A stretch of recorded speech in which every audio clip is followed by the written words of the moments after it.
পুকুর ও ঘেরে গ্যাসের সমস্যা একটি কমন সমস্যা, যা আপনার মাছ চাষে বাধা হয়ে দাঁড়িয়েছে। এটির সমাধান আপনারা কোনোভাবেই পাচ্ছেন না। খাবার দিলে গ্যাস হয়ে যায়, খাবারের অবশিষ্ট জমে গ্যাস হয়, হঠাৎ করে মাছ ভাসতে থাকে, হঠাৎ করে পুকুরে গ্যাসের সৃষ্টি হয়ে যায়। অ্যামোনিয়া শুধুই নয়, সালফার ডাইঅক্সাইড, ইথেন, মিথেন এছাড়াও বিভিন্ন ধরনের ক্ষতিকারক গ্যাস সৃষ্টি হয়ে যাচ্ছে, কোনোভাবে নির্মূল করতে পারছেন না। হঠাৎ করে মাছ ভাসতে থাকে, আবহাওয়া অল্প খারাপ হলেই মাছের পুকুরে গ্যাসের সৃষ্টি হতে থাকে।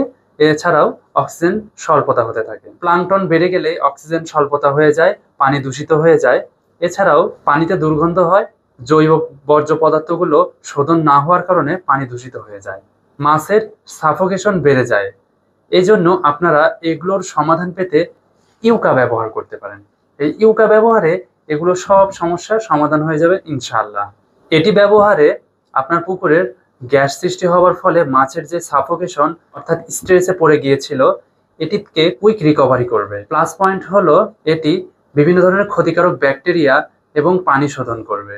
তাই গ্যাসের সমস্যা সমাধানে ইউকা ব্যবহার করুন, মাছ চাষ সহজ করুন।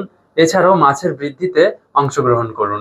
এটি পেতে আমাদের TM agro and fisheries official Facebook পেজে অথবা ডেসক্রিপশন দেওয়া নাম্বারে যোগাযোগ করতে পারেন, অথবা আমাদের ইউটিউব চ্যানেলে ফলো দিয়ে আমাদের সাথে থাকতে পারেন। এছাড়াও আপনারা আমাদের অফিসে এসেও এটি কালেক্ট করতে পারেন। ধন্যবাদ। আজকের ভিডিও এ পর্যন্ত শেষ করছি। সবাই ভালো থাকবেন। আসসালামু আলাইকুম।